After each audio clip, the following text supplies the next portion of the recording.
where in the early 80s. Okay, so Yeah. just before your time. Yes. Okay. Okay, now, get to my friends. In 89, end of 89, I lost two friends at Winnie's Bar shooting. What's up, guys? If you're not subscribed, please subscribe. Also, please smash that like button on the video and enjoy the show. Because Peter Chin was at war, he no longer was able to protect us. So he asked my mom, why don't you take the kids back to Hong Kong and lay low for a couple of years. And when things die down, then you could come back. But right now, I can't take care of you guys because Chinatown's a fucking mess. Got it. All right? They just broke off with the Ghost Shadow and the White Tigers broke off. Members of the Ghost Shadow broke off and formed the White Tiger gang. What year are we talking with that? I'm not sure. But, Okay. But if you ever ask Michael, he has the full detail because he talks to my uncle all the time. So they both have a book coming out. I don't have that luxury. Right? I think you need one. No, I'd read it. My story is not too compelling. I disagree. We're like an hour and a half in. It's pretty compelling. My uncle's story is very compelling. All right, but Why do you say that? Why do you say his is more compelling? He has a very, very sad upbringing. Abusive father, very abusive. Was it here or? Yeah. Okay. And he joined a gang at the age of 11, 12. Bandit with friends, with Nicky Lou in them. Yeah. I'm not going to go into detail, but his book is coming out. His story's coming out soon. When my father passed away, I was so angry I forgot to cry. I never shed a tear. Right? But when he told me that story, how he grew up, and the shit that his household were going through, that what made him freaking go out, run away from home at that age, got kicked out of the house at 9 years old. 9 years old. And then at 11, eventually he freaking ran away. It was heartbroken to tell me about his mom, was abusive husband, everything. And the things that him and his sisters were going through, it fucking made me cry like a bitch. Tears were running down my face. I was, damn, that shit. I mean, I thought my fucking life was fucked up. Your life was terrible. And that's what created a hardcore freaking gangster like him. And did he end up going down with the Rico? He did 20-something years. Oh, whoa. Yeah, he had a lot of time, I actually ran into him in jail. Yeah. All right, we'll get there. Yeah, it was funny. But I got you off where you were talking about the flying dragons. Yeah. And I think, what was it, White Tiger too? Was the White Tiger, okay, the Ghost Shadow members got into separation. Some members, okay? So they broke off and formed a new gang, White Tiger gang. So, and they were at war during that time too. And they were at war with the Ghost Shadow was at war with other, gangs. Now, everybody wanted our turf. Mott Street and Bayard Street is the most lucrative part of Chinatown. Why is that? Why is that? All the gambling houses, all the big money, all the famous restaurants, all the nice bars and all that were located there. All right. The most densely operated mahjong parlors, mahjong, probably one table freaking 13 card games, pai gow, all those Chinese gambling games, and it was the safest place. So brought in a lot of money, and everybody was eyeing it. So they wanted a piece. They wanted a piece. Because there's not, you're thinking about this, it's not like that big of an area. It's not like you're talking about miles of land and shit. There's basically like a few streets, and it's just loaded up with different businesses and illegal businesses, and it's a few different gangs competing within the same zip code, if you will. Yeah, but they did a calculation. All right. I'm not really sure about the real actual figure, but I believe it's around 100 to 200,000 of extortion money and protection money from those two little blocks A month. A month. I was gonna say A month. We're talking about back in the 70s. Yeah, that's pretty All the good way, money. that's good money. All right, you were talking about a month. That's good money. And then other stuff that they do, loan sharking, operating outside of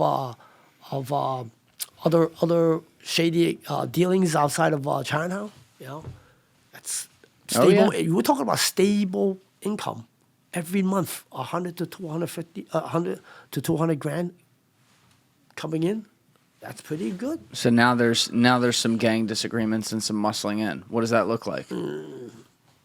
It looks like fucking shootout every day. Yeah. Yeah. It's like once the night falls, all you hear is if you ever hear of a place called the Junction in Brooklyn, that's where the Jamaicans and the Haitians live, and they fucking hate each other. At night, all you hear because I have a cousin that lives there. All you hear is fucking gunfire, pop, pop, pop, pop, pop, pop, pop, pop, pop, all night long, and then fucking the sirens. And then it stops for a while, and then it starts pop, pop, pop, pop, pop again, and then the sirens come. Same shit was happening. It was like a fucking war zone during that time. Did you lose some of your friends? I didn't. I'm talking about that. That was the era where in the early 80s. Okay, so Yeah. just before your time. Yes. Okay. Okay, now, getting to my friends, in 89, end of 89, I lost two friends at Winnie's Bar shooting. Can we pull up Winnie's Bar? So during that era, there was a gang that formed, Vietnamese gang, BTK. Want to kill? Yeah. Yeah. Yeah, I've heard of them. Yeah, they were fucking stupid ones, but they had balls. They challenged the cops. They were hungry, desperate. Yeah. Yeah, sorry, we have the story on the screen, Yeah, unless you just yeah. pulled it up. Yep. From February 9th, 1990. Yep. 2 gang members slain in Chinatown Yep. restaurant. At Winnie's Bar. Yeah. They're right across the street from Columbus Park. And that was BTK who did this. BTK. Yeah. Were you there? No, I was there earlier. I was there earlier that evening, and then I was like, you know what? It's fucking cold out there.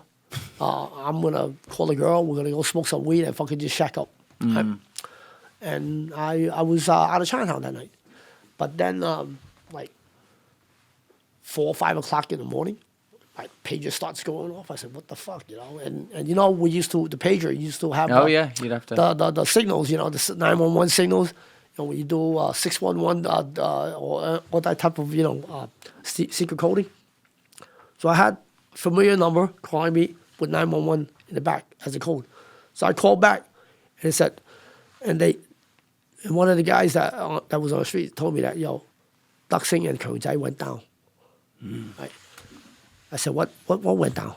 They got shot. They got killed. They're dead. And these were 2 of your close friends? Yes. Did you grow up with them? He-Man, the tall guy that died, we call him Kong Zai in Chinese, but his English name is He-Man, because he loved He-Man and the Masters of the Universe. You ever see He-Man? No, I don't think so. It's a freaking bulky ass stupid with Skeletor, you know. That was our cartoon, all right? Got it. So we call him He-Man, and we went to school together. All right, so we joined the gang together, you know, and we live in the same neighborhood.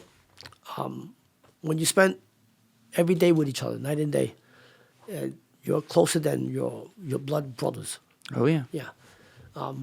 Out there in the street, we watch each other's back, like the relationship that me and Mike have. Did you regret you weren't there? I will say yes.